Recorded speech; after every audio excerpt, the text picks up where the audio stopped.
نماز کے دوران انسان کا جو ارکان نماز کے ہیں اس وقت نگاہ کہاں کہاں ہو۔ قرآن مجید میں اللہ کریم نے ارشاد فرمایا اقیم الصلاۃ، نماز کو قائم کیجیے۔ اب نماز کو قائم کیجیے، یہ اللہ کو حکم ہے۔ اب جو طریقہ بتایا وہ نبی علیہ السلام نے بتایا، اور نبی علیہ السلام نے خود نماز کس طرح پڑھائی، پھر صحابہ کو کس طرح بتائی۔ تو نبی علیہ السلام نے صحابہ کو جو طریقہ بتایا ہے کہ آپ جب نماز پڑھو تو آپ کی نگاہ کہاں ہو، ہر رکن کی ادائیگی کے وقت نبی علیہ السلام نے ان کو طریقہ بتایا۔ اب جب انسان قیام کی حالت میں ہے، رکوع کی حالت میں ہے، سجدے کی حالت میں ہے، قعود کی حالت میں ہے، تشہد کی حالت میں ہے، تو ایک ایک طریقہ نبی علیہ السلام نے ان کو بتایا کہ قیام کی حالت میں اللہ کے محبوب نے فرمایا کہ جب تم حالت قیام میں ہو تو آپ کی نگاہ سجدے والی جگہ پہ ہونی چاہیے۔ اب بعض حضرات ایسے ہوتے ہیں کہ جب اس نے نیت باندھی، قیام کر لیا، ہاتھ باندھ لیے تو اس کی نگاہ یوں نیچے ہوتی ہے، یعنی جو آپ کا چہرہ ہے تو یہ جھکا لیتے ہیں۔ تو فرمایا کہ یہ جو چہرہ ہے آپ کا، یہ آپ کی نگاہ جو سی ہے وہ سجدے والی جگہ، یعنی جہاں آپ کا ماتھا، جہاں آپ کی جبین لگے تو یہ نگاہ آپ کی اس جگہ پہ ٹک جائے۔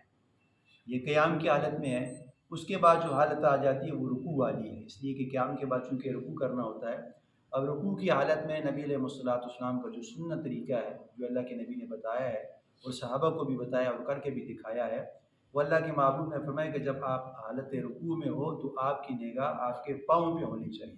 جو پاؤں کی یہ پشت ہے اس پہ ہو جائے، یا آپ کے جو پاؤں کا انگوٹھا ہے اس پہ ہو جائے، یہ دوسری بات ہے۔ اب جب انسان رکوع سے اٹھتا ہے پھر سجدے کی طرف جاتا ہے تو اللہ کے نبی نے فرمایا کہ جب آپ سجدے کی حالت میں ہو، پہلا سجدہ یہ دوسرا سجدہ، اب پہلے سجدہ آپ کر رہے ہیں تو آپ کی جو نگاہ ہے، یہ ناک کی جو کونپل جو سی ہے آپ کی نگاہ اس پہ ہونی چاہیے، یعنی دائیں بائیں آپ کی نگاہ بٹے نہیں، یہ سجدے کی حالت میں ہے۔ اب اس کے بعد انسان تشہد میں ہے، قعدے میں بیٹھ جاتا ہے، تو پھر اللہ کے محبوب نے فرمایا کہ جب آپ حالت قعدے میں ہو، تشہد میں ہو، اتحیات میں ہو، تو پھر جو آپ کی نگاہ جو سی ہے یہ آپ کی گود میں ہونی چاہیے، یعنی اس وقت آپ کی نگاہ آگے نہ ہو، یعنی سجدے والی جگہ پہ نہ ہو، اس وقت آپ کی نگاہ یہ آپ کی جو گود ہے یا جو آپ کی ہاتھ کی ہتھیلی ہیں اس پہ ہو جائیں، یا جو آپ کی گود ہے اس پہ ہو جائے۔ پھر اللہ کے نبی نے فرمایا کہ جب انسان اسلام پھیرے السلام علیکم ورحمۃ اللہ، تو پھر جو آپ کی نگاہ ہے دائیں کندھے پہ پڑ جائے، پہلے یہاں پہ پڑ جائے پھر تھوڑی سی آگے جائے، لیکن یوں ہی آپ نے نگاہ دوڑا لی تو اللہ کے نبی نے فرمایا سنت طریقہ یہ نہیں ہے، نماز آپ کی ہو جائے گی، لیکن جو سنت میں اللہ کے نبی نے فرمایا کہ ایک سنت ایک نور ہے، یعنی نماز میں نور پیدا کرنا ہے، نماز میں برکت ہے، تو نماز تو آپ کی پایہ تکمیل تک پہنچ جائے گی، لیکن آپ اس کی برکات سے محروم رہ جائیں گے،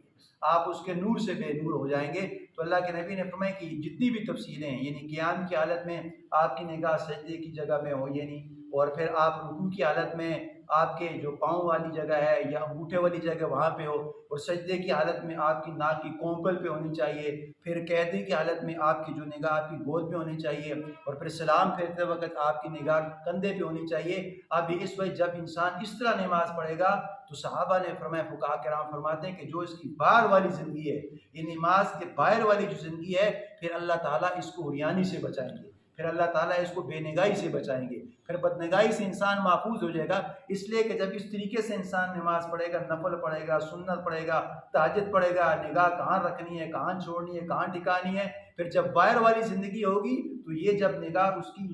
یعنی مسجد والی جگہ پہ لگے گی، نماز والی جگہ لگے گی، تو اللہ تعالیٰ اس کو پھر بدنگاہی سے بچا لیں گے، بے نگاہی سے بچا لیں گے۔ اب انسان نماز پڑھ رہا ہے تو دائیں دیکھ رہا ہے، بائیں دیکھ رہا ہے، تو نماز تو ہو جائے گی، لیکن جو نماز میں اللہ پاک نے نور رکھا ہے، جو نماز میں برکات رکھی ہے، تو اس برکات سے یہ معروم رہ جائے گا۔ اس لیے اللہ کے نبی نے کیا فرمایا، حدیث میں آتا ہے کہ آپ کی نگاہیں نیچے ہوں، اگر نگاہیں آپ کی اوپر ہوئیں تو یہ مجھے ڈر ہے کہ آپ کی نگاہ پر اوپر کی اوپر ہی رہ جائے گی۔ اب ہم بات نہیں دیکھتے ہیں، نماز پڑھ رہا ہے یوں پورا گھوم رہا ہے، یوں دیکھ رہا ہے، مطلب دائیں بائیں دیکھ رہا ہے، تو نماز میں سے یہ دائیں بائیں دیکھنا اللہ کے نبی نے فرمایا کہ یہ اس طرح کہ شیطان کا اچک لینا، یعنی آپ نماز سے غائب ہو جاتے ہیں۔ آپ کی نگاہ اگر بائیں دائیں گھوم رہی ہے تو سمجھیں آپ کا یعنی دل تو نماز میں حاضر نہیں، ظاہر آپ حاضر میں ہیں، لیکن آپ کا جو دل ہے، کان ہے، دماغ ہے، یہ دائیں بائیں گردش کر رہا ہے۔ تو ایسی نماز کے بارے میں اللہ کے نبی نے فرمایا کہ وہ نماز بد دعا دیتی ہے کہ مجھے برباد کر دی، اللہ تعالیٰ تجھے بھی برباد کرے۔ اللہ سے دعا ہے کہ اللہ تعالیٰ ہمیں کامل اتباع نصیب فرمائے۔